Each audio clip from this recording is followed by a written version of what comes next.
Les gars, écoutez, porte-parole de Mamadi, écoutez Amara, si je vous dis les gars, l'armée guinéenne est pourrie. La Guinée n'a pas d'armée, les gars. C'est de ça qu'il s'agit. Malgré tous les pillages que Mamadi et ses gars sont en train de faire, l'armée guinéenne, ils sont d'accord. Ils ont livré la Guinée gratuitement, ils ont donné la Guinée gratuitement à l'Occident. Les militaires guinéens sont d'accord. Donc, ce qui veut dire, les gars, la Guinée n'a pas d'armée. C'est de ça qu'il s'agit. Vous voyez, vous pensez que Mamadi, il fait ami avec Paul Kagame pour rien.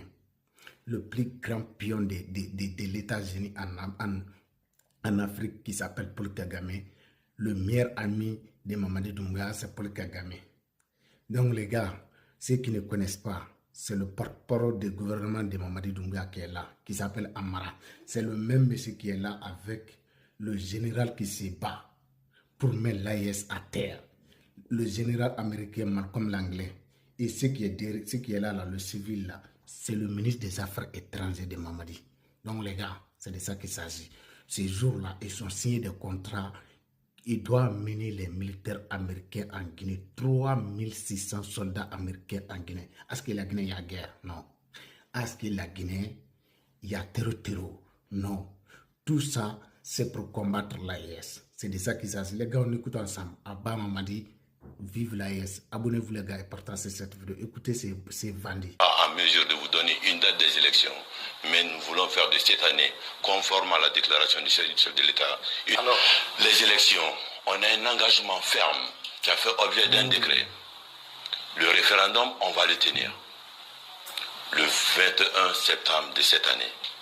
Quand on a une constitution, sur la base de la constitution, on va organiser des élections.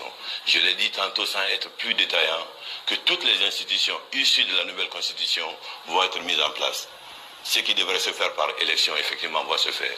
J'ai entendu récemment, c'est pour revenir sur une prise de parole du Premier ministre chef du gouvernement, qui a dit que cette année, on va coupler telle élection et telle élection.